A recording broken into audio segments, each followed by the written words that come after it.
Everybody. So this is the first video lecture on the chapters 4 through 6. This is the time, or the topic is infancy and toddlerhood. So we're going from like birth until about before we get to age 3. Once we get to age 3, we move into preschool. So there is a lot of material in this module.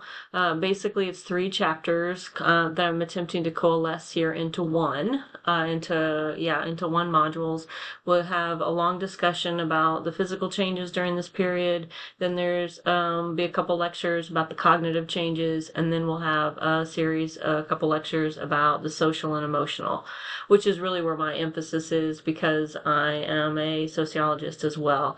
But these first set of chapters, these first few slides are going to address some of the physical changes that we anticipate or are relevant to this period.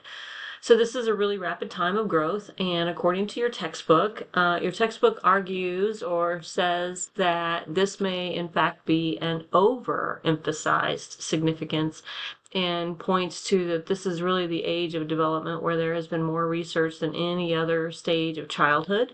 And I know I have always been under the impression or been believed that these first 3 years were most pivotal, and were the most critical. But your textbook kind of suggests that may not, that may be because of the abundance of research and not necessarily as critical as we have kind of led to believe. So part of what they argue is that there's really dramatic changes. They're very noticeable, and they may be. So you've got here a discussion in this little box here. You've got some statistics about how the body weight changes, that the weight doubles in the first 4 months, that it triples in the first year, that you have weight quadruples, so that's 4 in the first 2 years. You also have the significance of these, I should highlight them, of these growth hormones, which are stimulated and released at sleep. So, as you know, sleep is very important for children during this time. And one of the reasons is because that's the release of the growth hormones that are so critical to this very rapid development that we have just talked about.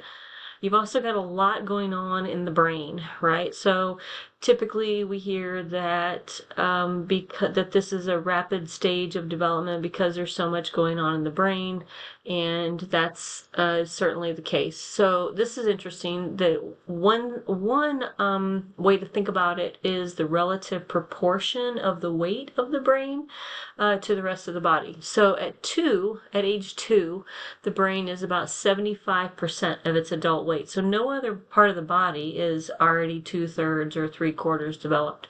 By the age of 7, the brain is 100% of the adult weight. That is pretty significant. Again, no other part of the body will be 100% developed by the age of 7.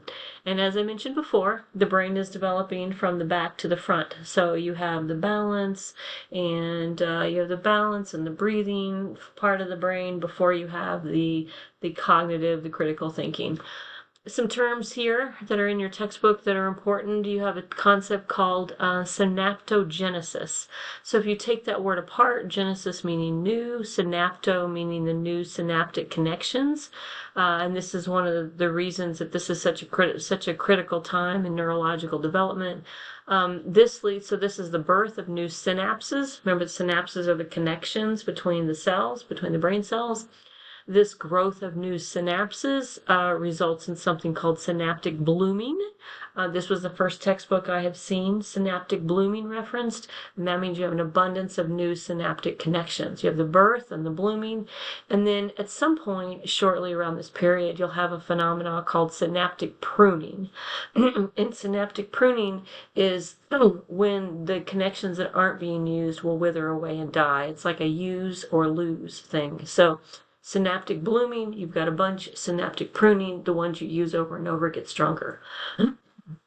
Myelin is another really important concept in this chapter, and that is the growth of the fatty tissue, or the development of the fatty tissue around the axon and the neurons, and that enables the signal to move faster. Dendrites are the ends of the neuron, right? So in order to have more synapses are the end, is the space between the dendrite and the next dendrite. So we have the growth of dendrites, which creates more synapses, synaptogenesis, and this process altogether is what we call synaptic pruning. And then along with that, you have the myelinization of all of the neurons, and the myelinization is a fatty tissue that enables the signal to move quickly. Okay, moving on. Infants are born with equipped with certain neurological skills, and these are indications of neurological well-being. A set of them that may show up on a quiz, that would be a good quiz actually, are like to name two of the reflexes that infants are born with. And the thought is that these reflexes are critical to the feeding and the nourishment and the survival of the infant, and over time they will diminish. And that is considered good. That is a sign of neurological health when they diminish. So these are the sucking. You put something in their mouth, they'll suck on it. The rooting, the turning towards. This one that's not in this picture, I can't say it, that's the one that causes the flailing, something. The flailing of the toes. There's a picture in your textbook. The Moro one.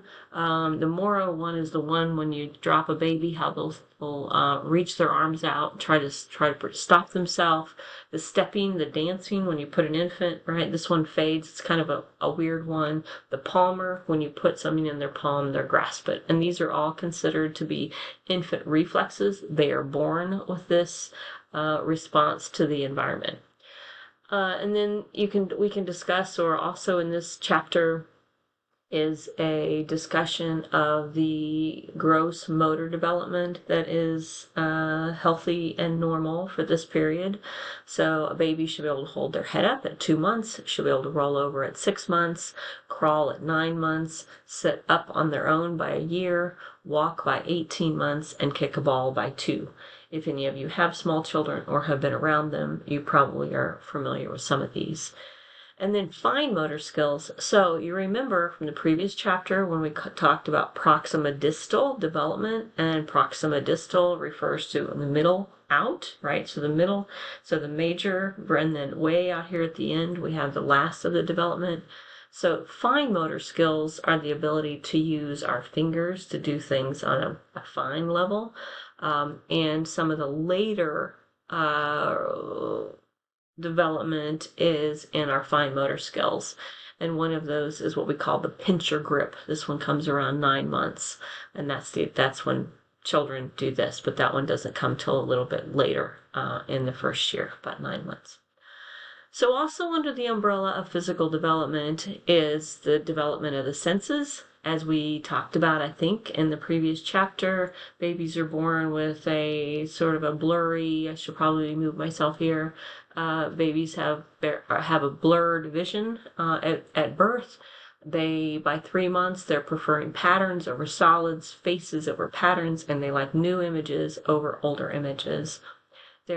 We discussed in the previous chapter as well that there is evidence that children are able to hear 7 months prenatally, because obviously you can hear things outside the womb. Can't see, remember, because it's dark in there.